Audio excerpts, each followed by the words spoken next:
Kata Imam Mutanabbi dalam syairnya Mutanabbi, takhalafan nas fi kulli syai'in illa fil maut wa fil mauti ikhtalafu. Seluruh manusia di dunia ini berbeda pendapat, tidak ada yang satu pendapat dalam semua hal, dalam semua perkara. Tidak ada manusia yang seluruh dunia satu pendapat, tak ada, kecuali kematian. Seluruh manusia seluruh dunia dari Nabi Adam sampai hari bayi terakhir hari kiamat nanti, yang tinggal di barat, timur, utara, selatan, laki-laki, perempuan, muslim, non muslim, yang percaya Allah, yang ateis, anti Allah, ya, seluruh manusia yang hidup dimanapun, kapanpun, apapun keadaannya, mereka percaya, sepakat ada kematian. Tidak ada selain itu. Seluruh manusia berikhtilaf, apapun masalahnya, pasti ada perbedaan pendapat. Tapi tentang kematian, seluruh manusia sepakat mati. Nah, itu cuma Pak yang kita sepakat. Wa fil mauti ikhtalafu. Tapi setelah mati baru ikhtilaf lagi. Dari tentang kematian kita sepakat, tapi apa yang terjadi setelah mati kita berbeda pendapat lagi.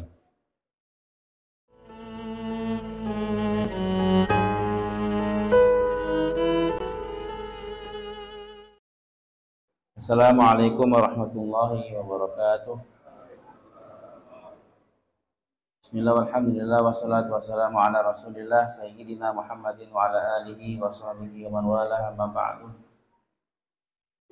Rabbi yassir wa la tu'assir, Rabbi tammin bil khairi ajma'in, ya fattahu ya alim ya razzaq ya karim, iftah lana futuhal arifin. Allah manfa'na bima 'allamtana wa 'allimna ma yanfa'una wa zidna ilman ya rabbal alamin. Allahumma faqihna fid din wa 'allimna at-ta'wil wahdina ila sawa'is sabil. Allahumma amin. Sebelum kita melanjutkan pelajaran kitab Zadut Thalibin, saya ingin berterima kasih yang sebesar-besarnya kepada pengurus dan jemaah Masjid Taqwa Telang Banjar nih, kemarin yang sudah datang ke acara kami. Insyaallah saya terharu betul, ibu-ibu bapak datang mobil. Ya Allah, subhanallah, jazakumullah khairan katsira wa asnal jaza. Ini mohon maaf ya, tak dapat melayani sebaik-baiknya. Hati saya ingin duduk dulu, bisa bincang. Mohon maaf ya Bapak, Allah pun balas kebaikan Bapak Ibu dengan kebaikan dunia dan akhirat. Kita lanjut hadis pembahasan yang kemarin masih tersisa ya. Hadis yang ke-12. Qala Nabi sallallahu alaihi wasallam, ad-dunya sijnul mu'min wa jannatul kafir. Dunia ini adalah penjara bagi orang beriman dan surga bagi orang kafir. Kemarin yang sudah kita bahas apa pembahasan? Dua tafsir. Masih ingat? Dunia adalah penjara bagi orang beriman dan surga bagi orang kafir. Makna yang pertama ataupun tafsir yang pertama, sebagaimana di penjara ini kita semua terbatas, tak bebas ya dalam bergerak, bertindak, berbuat, semua dibatasin. Maka orang beriman di dunia pun juga terbatas, karena dia diikat dengan syariat. Mau makan tak bisa bebas, diikat dengan syariat. Ada yang boleh, ada yang nggak boleh. Ya. Mau menikah tak bebas, ada syariat. Semua gerak-geriknya, mau ngomong pun juga tak bebas. Jadi semua serba terbatas, terikat dengan peraturan. Kalau di surga bebas. Walakum fiha ma tashtahi anfusukum walakum fiha ma tad'un. Apa yang kau mau minta, bebas. Maka bagi orang kafir dunia ini surga. Mereka bebas, tak ada terikat, tak ada yang menekan mereka dari syariat, peraturan-peraturan. Orang Islam seperti penjara, semua terikat. Mana yang pertama. Mana yang kedua, sebagaimana orang dalam penjara tidak ingin lama-lama. Tak ada orang dalam penjara ingin selama-lamanya. Pasti semuanya ingin bebas, ingin keluar dari penjara, walaupun divonis sebentar. penjara 3 bulan misalnya kan, tahu dia masuk, tetap dia kalau bisa lebih cepat dari 3 bulan lagi. Semua orang dalam penjara ada keinginan cepat keluar dari penjara, tak ingin betah-betah. Maka seorang mukmin di dunia ini perasaan hatinya tidak betah, selalu ingin kembali ke akhirat. Orang dalam penjara ingin balik ke rumah dia, maka kita nih di dunia ingin kembali ke tempat asal kita, itu surga Allah. Bapak kita Nabi Adam berasal dari surga, dan akan kembali ke surga manusia. Ya.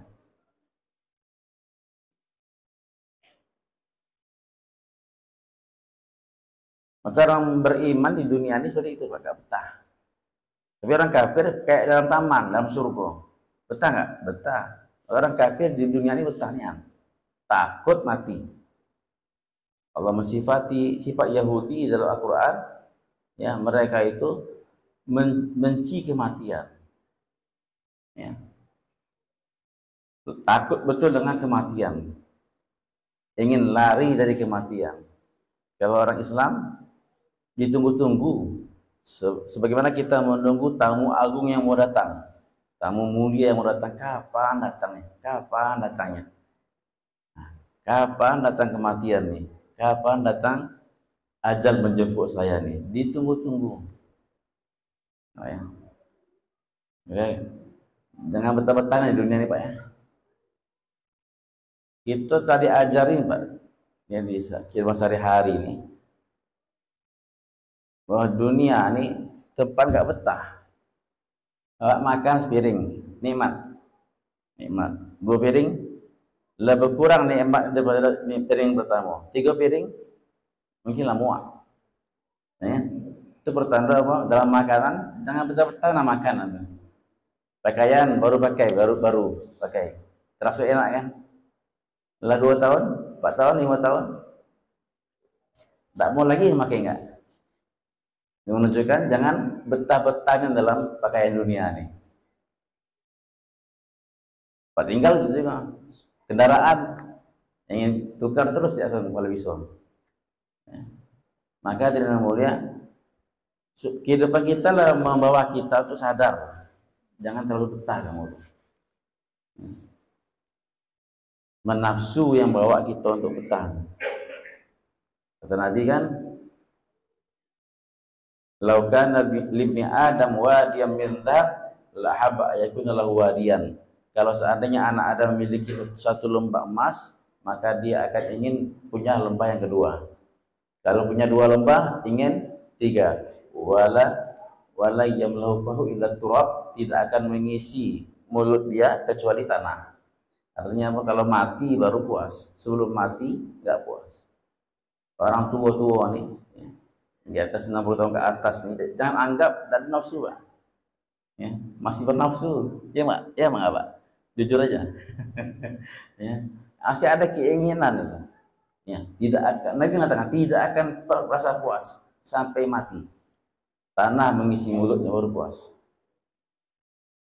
Nah, jadi diarahkan nafsu kita nih, diarahkan.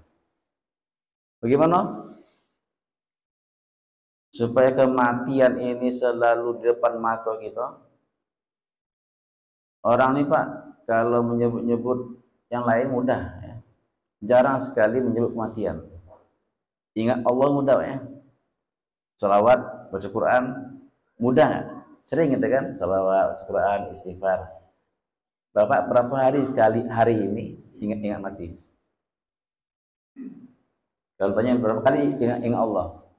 Oh, tadi pagi saya berzikir 100 kali, ya. Subhanallah. Salawat, alhamdulillah. Hari ini sudah 100 kali di sana. Istighfar setiap sholat 10 kali. Nah, berapa kali ingat mati hari ini? Nggak ada yang mati kan? So, kita beramal tapi tujuan kita bukan untuk kematian. Itu salah. Harus ada dihadirkan perasaan ingat mati. Ingat mati. Bagaimanapun kita pasti mati.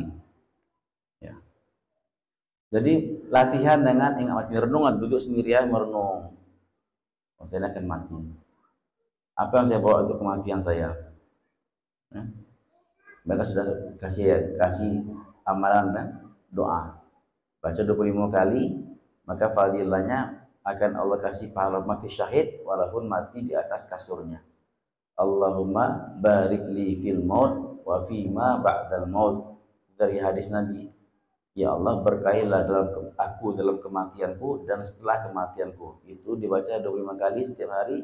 Nanti insya Allah Allah berikan pahala mati syahid walaupun kita matinya bukan dalam medan perang. Itu doa supaya menggiring hati kita ini ingat mati. Ya. Kenapa? Karena jarang kita baca, jarang kita ingat, jarang kita dengar. Mulut jarang mengucapkan tentang kematian, telinga jarang mendengarkan tentang kematian, mata ya, walaupun melihat tapi tidak dipikirkan, tidak diiktibarkan. Pikiran kita tidak kita fokuskan untuk kematian, maka apa di hati kita enggak ada yang namanya kematian itu enggak terlintas. Ya, hati ini kan penampung apa yang disalurkan dari mulut, telinga, pikiran, mata, maksud itu yang masuk. Karena kita nggak bicarakan, yang pasti jadi nggak pasti. Ya. Dagang pasti nggak untung, Pak. Kalau kita dagang pasti nggak untung. Belum tentu kan, ada yang untung, ada yang rugi. Tidak pasti, Pak. Tetapi karena sering dibicarakan, sering didengarkan, sering dipikirkan, maka seolah kalau kamu dagang pasti untung. Semangat untuk dagang tuh seolah pasti untung itu ada di hati kita. Padahal itu untung.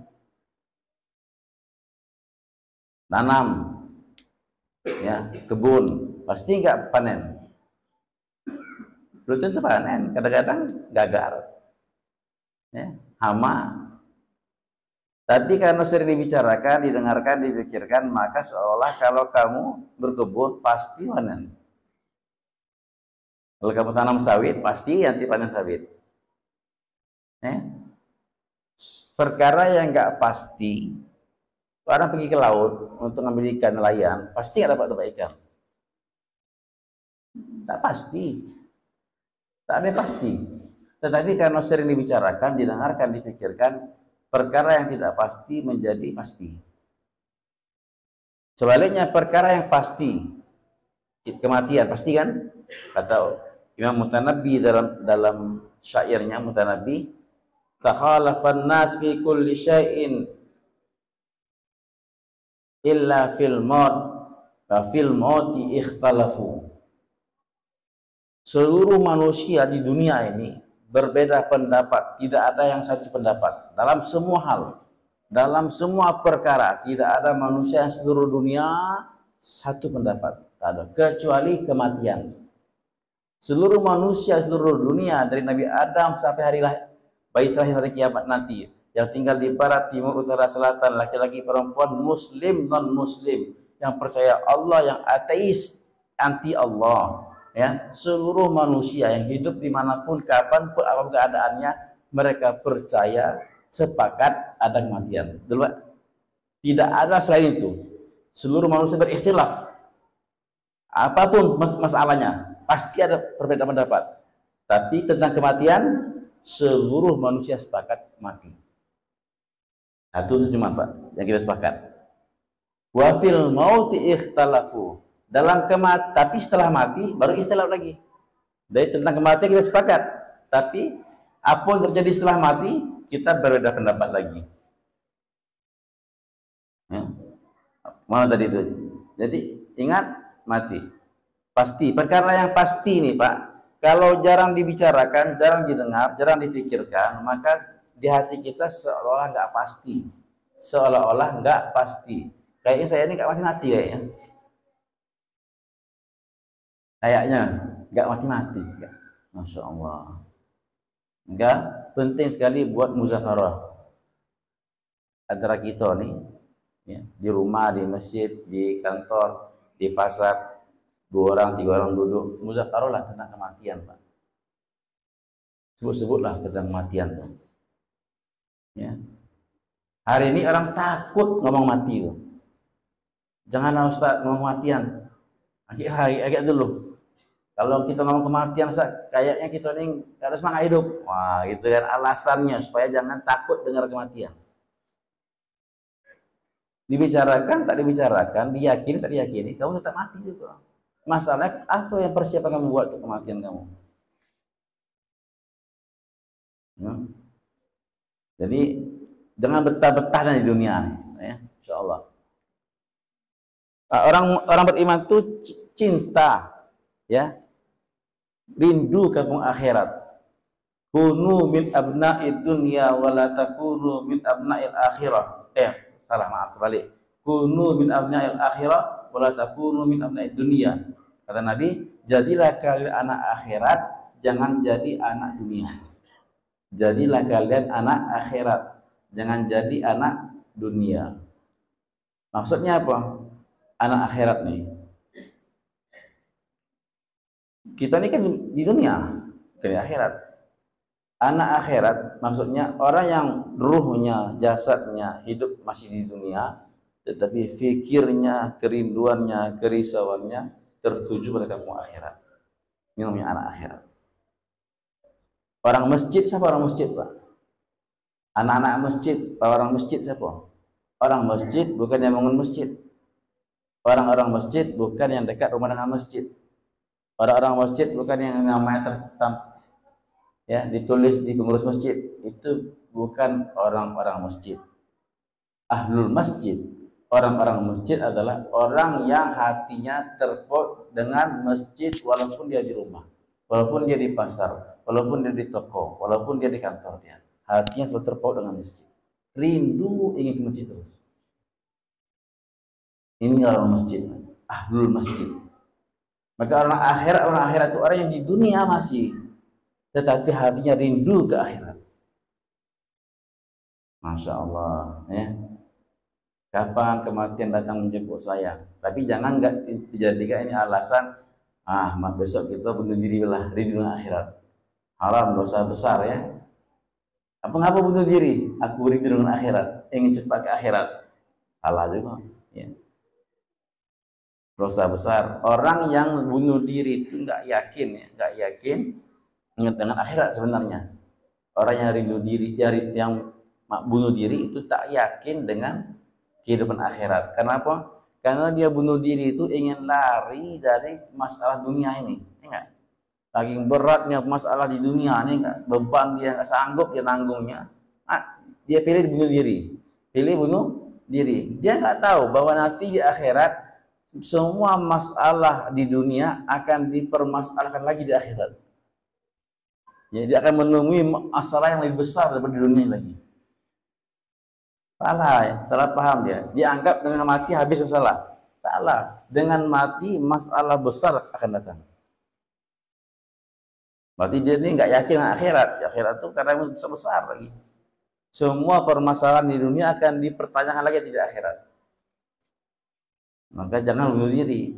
Kita di dunia diantar oleh Allah untuk menghadapi masalah, bukan lari dari masalah. Nah ini Pak, ya, menghadapi masalah bukan lari dari masalah. Ada masalah keluarga, bukan lari, bukan cerai, apanya tuh solusinya. Itu namanya lari namanya itu. Hadapi, selesaikan. Saya sering sama anak-anak pondok sampaikan, nggak betah di pondok, ada masalah di pondok, bukan pindah pondok, bukan lari dari pondok, masalah solusinya. Allah suruh kamu tuh untuk hadapi masalah, bukan lari dari masalah. Kalau kamu lari, kamu nggak ada tarbiyah, nggak terbentuk sifat kamu. Nanti kalau ada masalah dengan istri, lari. Ada masalah dengan suami, lari. Ya, tak terbiasa menghadapi masalah. Jadi perintah Allah hadapi masalah itu, selesaikan masalah itu, bukan lari dari masalah. Karena kemanapun kamu lari pasti dapat masalah lagi. Oh mungkin tak kesini masalah, situ masalah, semua masalah semua, dah matilah mungkin habis masalah. Mati pun setelah mati dapat masalah lagi, dapat masalah lagi, lebih besar lagi. Nah kalau selesaikan dengan amal dengan agama. Nah, kalau orang beriman ini betah ya, apa namanya itu tidak betah di dunia, rindu ke akhirat. Rindu kematian. Nah, kata Nabi, man ahabba liqa Allah ahabballahu liqa'ahu wa man abghadha liqa Allah abghadallahu wa man kariha liqa Allah karihallahu liqa'ahu. Siapa yang cinta berjumpa dengan Allah, Allah pun cinta untuk berjumpa dengan dia. Dan siapa yang benci berjumpa dengan Allah, maka Allah pun benci untuk berjumpa dengan dia. Maka kata Ibunda Aisyah, ya Rasulullah, kulluna nakrahul maut. Ya Rasulullah, semua kita ini takut kematian, tak suka kematian, benci dengan kematian. Berarti kita ini dibenci Allah. Siapa yang cinta dengan kematian? Semua kita takut, ingin lari dari kematian. Maka kata Nabi bukan seperti itu. Laisal amru hakadha, bukanlah perkara seperti itu Aisyah. Jadi seorang mukmin, kata Nabi, seorang mukmin kalau datang waktu ajal dia, sakratul maut dia, maka malaikat akan datang pada dia menampakkan tempat dia nanti di surga. Nah, ini tempat kamu di surga, ini istananya, ini pelayanannya. Dinampakkan nikmat-nikmat surga ketika dia mau meninggal dunia. Dia pandang itu, maka dia tertarik, rindu betul menuju tempat itu. Dia ingin berjumpa dengan Allah langsung. Maka ketika itulah Allah SWT ingin jumpa dengan dia. Sebaliknya orang kafir, ketika tidak meninggal dunia, malaikat akan menampakkan kedudukan dia di neraka nanti. Azab-azab yang siap menanti dia di neraka. Maka dia takut dengan kematian, benci dengan kematian, ingin lari, maka Allah benci untuk berjumpa dengan dia. Nah, itu tafsir dari surah Innal ladzina qalu rabbuna Allah tsumma istaqamu tatanazzalu 'alaihimul malaikatu alla takhafu wa la tahzanu wa abshiru bil jannati allati kuntum tu'adun. Jadi orang beriman itu ketika meninggal dunia, malaikat turun, tatanazzalu 'alaihimul malaika alla takhafu wa tahzanu. Malaikat apa tugas mereka? Kasih mereka tasalli, menenangkan mereka. La takhafu, jangan takut terhadap apa? Jangan takut terhadap yang akan datang di akhirat nanti, kubur, padang mahsyar, sirat, mizan, timbangan amal. Jangan takut. Wala tahzanu, jangan sedih. Sedih apa? Apa yang kamu tinggalkan? Jangan sedih terhadap anak kamu, istri kamu, rumah kamu, sawah kamu. Jangan sedih. Jangan takut menghadapi masa akhirat, masa depan, dan jangan sedih meninggalkan keluarga di dunia ini. Nahnu awliya'ukum fil hayati dunya wa bil akhirah. Kami, siapa kami situ? Malaikat.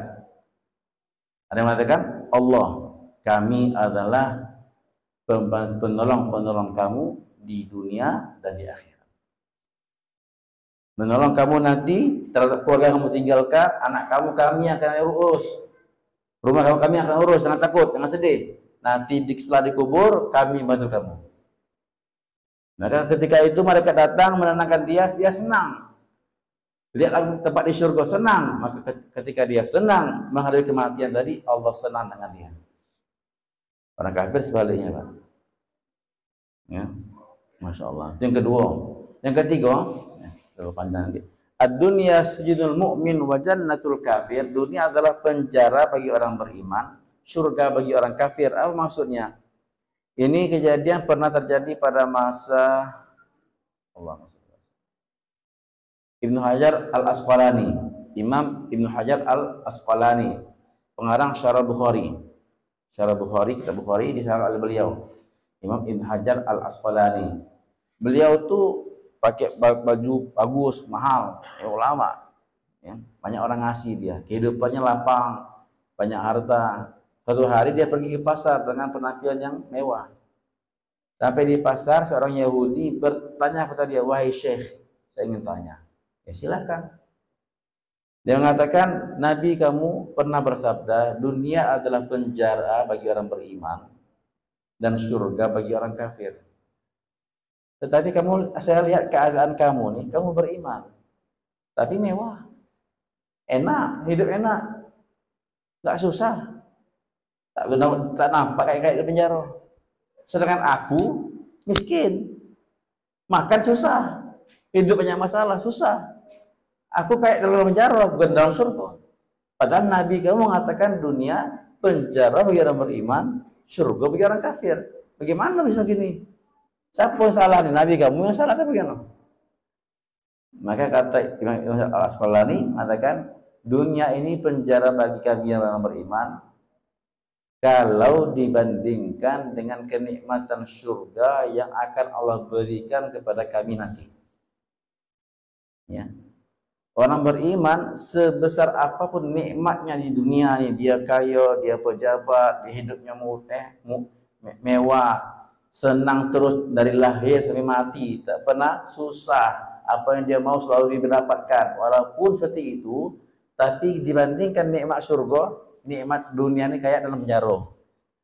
Nikmat dunia kayak dalam penjara, enggak ada artinya dibandingkan dengan nikmat yang akan diterima nanti di akhirat. Maka kenikmatan dunia ini seperti dalam penjara. Paham ya?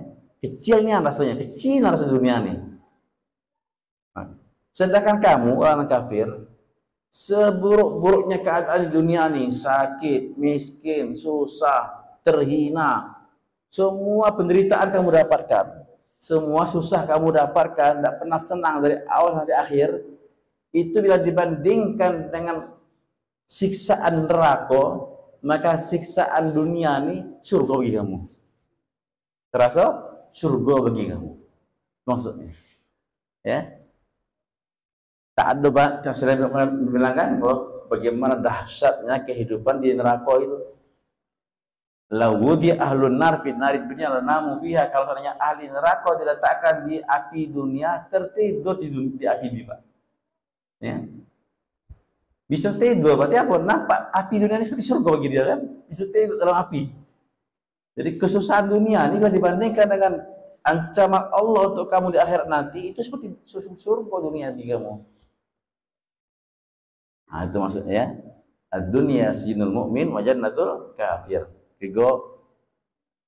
Ada lagi yang lain-lain ya. Ulama menafsirkan tentang hadis ini. Maka Nabi SAW itu sifatnya jawami'ul kalim. Apa itu? Ucapannya ringkas tapi maknanya luas. Itu sifat ya. Di antara kelebihan Nabi mengungkapkan suatu perkara dengan kalimat yang singkat-singkat mungkin, tapi dalam kalimat itu mengandung makna yang sangat dalam, sangat luas. Semoga Allah berikan kepada kita kerinduan pada kampung akhirat. Mengapa rindu akhirat, Pak? Mengapa kita harus rindu akhirat? Minimal ya, kalau tanya, apa alasan kamu kok mau ke akhirat? Minimalnya di akhirat sana ada Rasulullah. Saya tak pernah jumpa dengan Nabi di dunia ini. Saya hidup bukan di zaman Nabi. Nabi lah meninggal dunia. Maka satu-satunya jalan untuk berjumpa dengan Nabi bagi saya adalah mati dulu. Ya, karena nanti maka saya rindu ke akhirat untuk berjumpa dengan Rasulullah. Maka para sahabat Nabi ketika hendak meninggal dunia, dia tertawa, senyum dia. Dia mengatakan, "Wadan nalqal ahibbah Muhammadan wa sahbah." Besok sebentar lagi kita akan berjumpa dengan kekasih-kekasih kita, Muhammad dan sahabat-sahabatnya. Jadi kita ingin menyusul kekasih-kekasih kita, menyusul Rasulullah sallallahu alaihi wasallam. Ya enggak, Pak? Bapak ini kalau maaf ya, kalau istrinya meninggal dunia, hidup tak nikmat lagi. Hidup tuh enggak ada nikmat lagi rasanya. Ingin mati yang nyusul dia. Atau ibu kalau suaminya meninggal dunia juga ada perasaan tak nikmat hidup dunia, ingin nyusul suaminya, betul kan? Padahal kecintaan kepada Rasulullah itu seharusnya melebihi kecintaan pada seluruh manusia. Cinta, rindu kepada Rasulullah itu melebihi kerinduan kita kepada seluruh manusia yang ada. Bahkan orang tua kita, ibu bapak kita, anak kandung kita pun kalah dibandingkan dengan Rasulullah SAW. Jadi ngapa kita ingin ke akhirat? Di akhirat ada Rasulullah. Akhir. Hadis yang ke-13. Bismillahirrahmanirrahim. Asiwaku madharatun lil fami wa maradatul lir rabbi. Kita baca apa ya? Asiwaku madharatun lil fami wa mardatun lir rabbi. Siwak adalah madharatun, membersihkan fam, mulut. Siwak itu membersihkan mulut, wa mardatul lir rabb, dan meridhai Allah Subhanahu wa taala. Dapat membuat Allah ridha. Fungsinya di dunia membersihkan mulut, dan di akhirat membuat Allah ridha.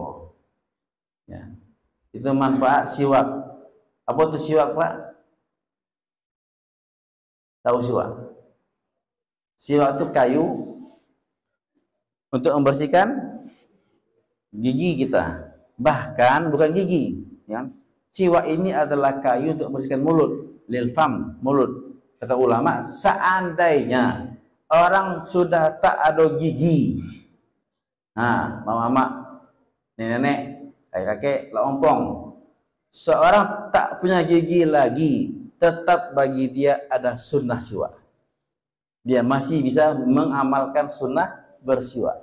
Kenapa? Siwak bukan untuk gigi, tapi untuk mulut.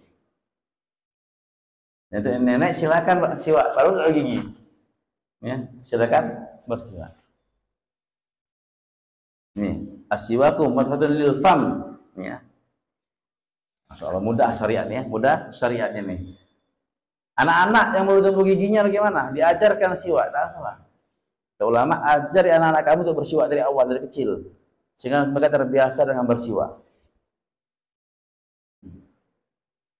Jadi apa itu siwak dalam segi bahasa? Siwak adalah syai'un khashin, sesuatu yang khashin, yang kasar, sesuatu yang kasar untuk membersihkan mulut. Apapun yang benda yang kasar itu bisa untuk dijadikan alat sebagai siwak. Ya. Kalau kita kayu, ini yang paling afdol, kayu arok. Kalau ada kayu arok, kayu-kayu yang lain, ini kayak zaitun nih, ya, dari pohon zaitun, atau kayu-kayu yang lain yang ada serabutnya yang kasar, ya, bisa kita gunakan. Tak ada itu, ya, apapun kain, ya, yang kasar, bisa. Bahkan seandainya seseorang memiliki telapak tangan, jari-jarinya kasar, itu pun bisa dijadikan untuk membersihkan gigi, dapat pahala siwak. Ya, dapat pahala siwak. Seluruh benda yang kasar itu dapat menempati makam siwak, tempat siwak. Artinya apa? Dapat fadilah siwak.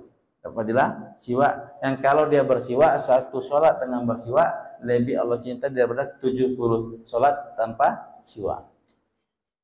Tuh. Imam pengarang kitab Tolibin, yang Tolibin di jilid 1 menuliskan bahwa aku mendapati lebih dari 70 manfaat siwak. Lebih dari 70 manfaat siwak. Nah, silakan baca nanti di Tolibin. Yang antaranya membersihkan mulut, mewangikan mulut, ya, kemudian ingatan kuat, gusi menjadi kuat, badan menjadi semangat, ya. Kemudian lebih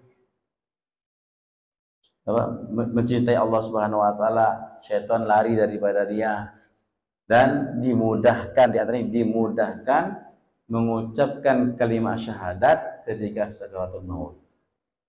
Itu di antaranya, Pak. Dimudahkan untuk mengucapkan kalimat syahadat ketika meninggal dunia. Insyaallah kita bersiwak, Pak, ya. Siwak. Ini tak mahal enggak? Penyakit ini sering hilang, ya. Sering hilang. Maka kita beli lagi siwak. Karena ingin dapatkan kenikmatan baca kalimat syahadat ketika meninggal dunia. Itu manfaat siwak, di antara manfaat siwak. Kayu arok ini, kalau kita pakai kayu arok ini itu lebih afdol, itu lebih utama. Ini yang paling afdol adalah kayu arok. Kenapa? Karena Nabi menggunakan kayu arok. Ustadz, boleh nggak diganti dengan sikat gigi? Boleh nggak? Boleh, tak ada halangan, tak ada larangan, ya, tak ada larangan. Dapat nggak fadilah siwak? Dapat juga, dapat. Apa? Cuman tidak seafdol, tidak sehebat dengan kayu siwak. Kalau sikat gigi harus dekat air, enggak? Kalau sini dibawa terus bapak kapan pun, ya. Di sunnah fikul ahyan, bersiwak ini adalah sunnah di setiap keadaan, di setiap waktu sunnah. Tapi kesunahan lebih ditekankan, lebih dikuatkan ketika kapan? Ketika pertama, ketika baru bangun tidur, itu lebih dikuatkan kesunahannya. Yang kedua, ketika mulut berbau, itu disunahkan. Ketiga, setelah makan yang bau jengkol, pete, itu lebih sunnah bersiwak. Yang keempat, ketika mau wudhu, ketika baru wudhu, lebih sunnah siwak. Ketika mau sholat, lebih sunnah bersiwak. Ketika mau masuk rumah, kenapa? Karena Nabi setiap masuk rumah kata Ibu Aisyah awal bersiwak. Seumur bersiwak. Pada ketika gigi kuning, itu kesunahan lebih ditekankan. Nah, dimakruhkan kapan makruh? Lisaim ba'da zawal. Dimakruhkan bagi orang yang berpuasa setelah zawal. Dalam bahasa Syafi'i, ini siwak dimakruhkan bagi orang yang berpuasa kapan? Setelah zawal. Matahari tegak di tengah itu, zuhur ke atas, ya, menjelang tenggelamnya matahari sampai itu makruh. Dari zuhur, asar itu makruh bersiwak bagi yang berpuasa. Pagi masih boleh. Nah, itu hukum bersiwak. Kemudian kesunahan cara siwak ini, ya, ulama mengatakan bahwa sebaik-baiknya siwak ini tidak lebih dari sejengkal. Tak lebih dari sejengkal. Kalau lebih potong. Kalau lebih potong. Tidak kurang dari 4 jari. Tidak kurang dari 4 jari. Kalau setelah kurang dari 4 jari, maka sebaiknya ganti. Yang lama, yang bukan yang lama yang lebih baik adalah dikuburkan. Siwak termasuk benda yang dihormati dalam Islam. Seluruh yang dihormati maka dikuburkan. Manusia dihormati, dikuburkan. Al-Quran yang lama-lama, yang robek-robek, tak terbaca lagi. Yang paling bagus apa? Bukan dibakar, tapi direndam dalam air lama sudah, ya, sehingga tulisan sudah pudar, ya, kemudian dikuburkan atau dibakar, abunya dikuburkan. Semua benda yang mulia dalam Islam itu sebaiknya dia penghormatan kepada benda itu tadi dikuburkan. Maka ini siwak ini kalau kurang dari 4 jari kita ganti baru, yang lama gali tanah, ya nggak perlu dimandikan, tak perlu dikapani, Pak, ya, hanya dikuburkan, ya, hanya dikuburkan. Ya. Jadi paling panjang 1 jengkal, yang pendek 4 jari. Jangan sebaiknya tidak lebih tebal atau besar dari jempol. Ya. Paling besar sejempol. Pilih itu. Kalau besar gini, Ustaz, lebih besar dari jempol, ya, no? Ya, tidak ada masalah, tidak ada larangan. Cuman ya, mungkin pangkal gigi kamu nanti sebentar, ya. Capek mulut itu, besar-besarnya, ya. Tidak lebih besar dari jempol dan tidak lebih tipis dari kelingking. Tak lebih kecil dari kelingking. Itu siwak yang ideal, panjangnya, besarnya, ya. Cara bersiwak, letakkan 3 jari di atas, telunjuk tengah manis di atas, jempol di bawah, kelingking bawah. Ini jempol di bawah, kelingking di bawah, 3 jari di atas. Itu cara pegang siwak. Islam ini agak paling lengkap, Pak. Cara pegang siwak ini diajari. Ya, ajib. Bacaan merokok apa, silakan lah, kayak apa. Siwak yang paling afdal seperti ini. Kemudian caranya, atas dari tengah, kanan atas, dari tengah ke samping, kanan atas, turun kanan bawah, dari pinggir ke tengah, dari tengah ke pinggir atas, dan turun ke bawah, dari pinggir ke tengah, kanan atas, kanan bawah, naik ke kiri atas dari tengah ke pinggir, kemudian kiri bawah dari pinggir ke tengah. Jadi kayak angka 8 baring, ya. Nih. Kanan atas ke kiri, kanan kiri, kanan bawah, tengah, naik ke atas kiri. Tuh. Itu, ya. Itu cara yang paling afdal. Cara bersiwak. Itu diulang-ulang. Setelah itu digosok-gosok langit-langit. Digosok. Kemudian lidah. Nabi kalau bersiwak, dalam riwayat saya melihat, kata sahabat, saya melihat Nabi bersiwak dia gosok lidah dia dan keluar suara ingin kayak mau muntah, kayak mau muntah. Jadi kanan kiri langit-langit dan lidah. Amalkan begitu. Itu kalau mau bersiwak. Tapi kalau seandainya kita, itu kalau di depan air Pak ya. Tapi kalau seandainya kita mau sholat, lidah nggak perlu lidah. Ya, kita mau sholat kan cukup giginya. Ya, kita mau sholat air aja mau tahu loh kan cukup gigi saja kalau. Kata Nabi, laula an asyqa ala ummati la amartuhum bisiwak inda kulli wudu, akhirnya inda kulli shalah. Dua riwayat. Kalau tidak memberatkan umatku, aku akan memerintahkan kepada mereka untuk bersiwak setiap kali wudu. Riwayat. Yang kedua, setiap kali sholat. Maka dalam Syafi'i kita di Indonesia banyak mengamalkan yang hadis setiap kali sholat. Tapi orang Hanafi banyak ngamal hadis setiap kali berwudu.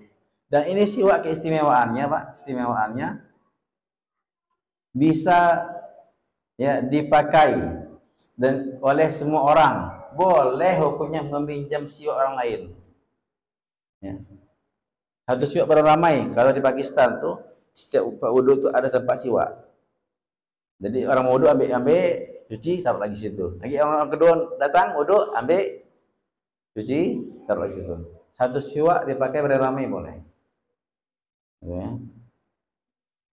Masya Allah. Bahkan tadi yang kita setiap benda yang kasar ya, yang kasar itu siwak. Kalau bagusnya itu sebaiknya kalau ada jari orang yang kasar, ya, jari istri atau jari suaminya kasar, ibu mau bersiwak nggak ada kayu, kan? Bang, tolong bang siwakin, ya, tolong siwakin, boleh. Itu baik, lebih bagus. Kenapa? Kenapa lebih bagus ketimbang jari sendiri? Mana bagus? Ibu siwak dengan jari sendiri atau siwak dengan jari suaminya? Mana bagus? Lebih bagus dengan siwak jari suaminya. Atau bapak siwak dengan jari sendiri atau siwak dengan jari ibunya? Mana lebih bagus? Kenapa? Dari siwak. Dalam surat siwak, sin, waw, alif, kaf, siwak. Apa artinya? Siwaka. Apa dia? Siwaka, selain kamu. Selain kamu. Kata ulama, maka yang lebih bagus adalah dengan tangan selain kamu. Masya Allah. Ya. Mudah-mudahan siwak ini ada di kantong kita semua, insya Allah ya. Ada di kantong kita semua. Saya pernah, ini di Bangladesh, waktu saya pergi ke Bangladesh tahun 2006, insya Allah 2006 ya.